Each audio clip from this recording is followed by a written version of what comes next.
Hey y'all, today we are going to be discussing Buddy Guy. He is a blues guitarist from the 60s, very renowned, influential songwriter as well, and he actually is still releasing music. He put out an album a couple years ago in 2018 called The Blues Are Alive and Well. He's very much a pioneer in the blues styles and is someone that even today, myself, us as guitarists,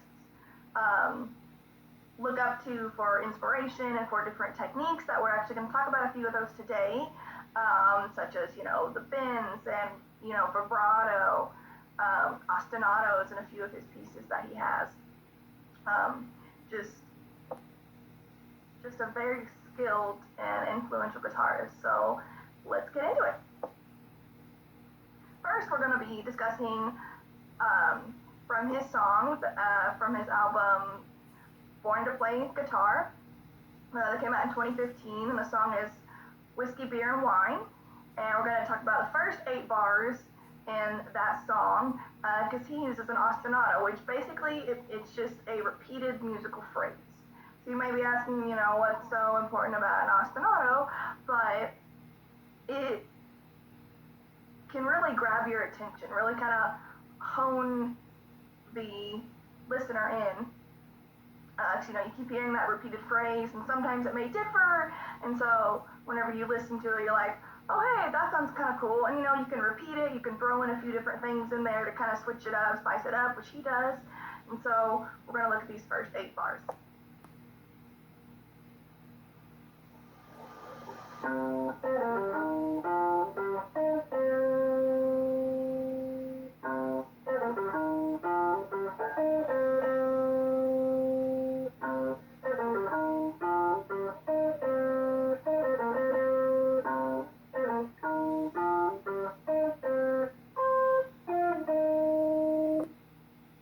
So you see there, he kind of varied it up, kind of in the last 2 parts that he repeated it, instead of just doing the, kind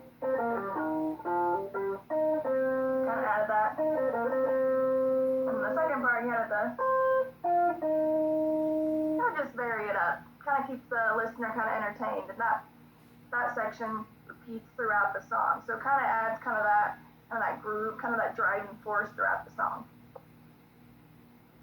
Alright, this next piece that we're going to talk about is from his 2018 album, The Blues Are Alive and Well. This song is called Old Fashioned. We're going to study the first 8 bars there. He's got some beautiful bends up here, on the high E string, that G. But really also what I want to talk about is just his playing. A lot of these blues players, they're very soulful. They use silence, which can also be very musical as well. It's totally fine if you want to just keep shredding the whole way through, more power to you. But there's also a lot of, I feel beauty and musicality in the silence, because it draws the listener in. If they're waiting for more of that silence, they're like, okay, when's he going to start? And so we're going to take a look at these first 8 bars here.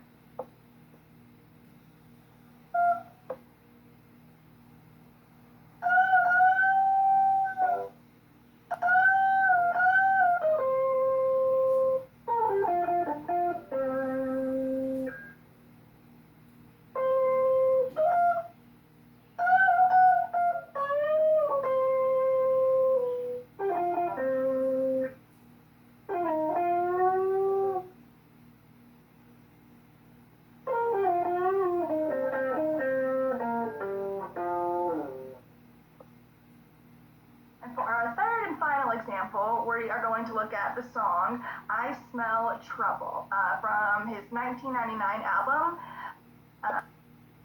Buddy's Baddest, The Best of Buddy Guy. We're going to look at 8 measures of one of the solos in the song around the minute 45 mark.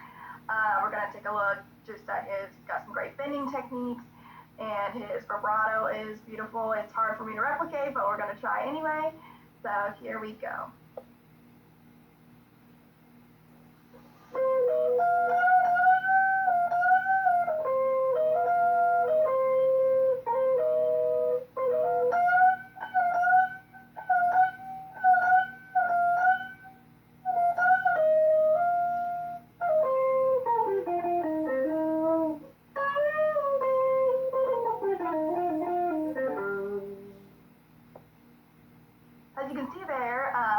And the previous example that we had looked at, um, some beautiful bends there on the high G string, some beautiful vibrato if you go and listen to the track. It's a little hard for me to get there, but get the message.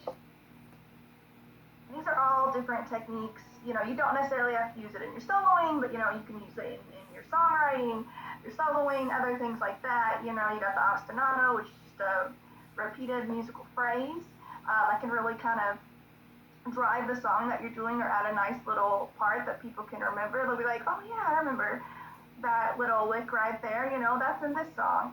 Those bends and those vibratos really make for some nice soloing. Gives it some really nice. You can also, along with the silence, and the soulful playing that we were talking about, especially in old fashioned, that can really make for some nice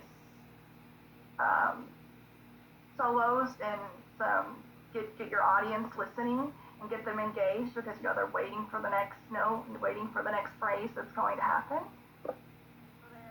There's a lot to be set up and to learn from not only Buddy Guy, but the other guitarists along with him and that have come after him that he's influenced. So if you haven't checked him out, you definitely should. He's got some great pieces. And yeah, he's a great blues guitarist. And if you're interested in the blues or just you want some solo ideas, I really suggest checking him out. Thanks for watching.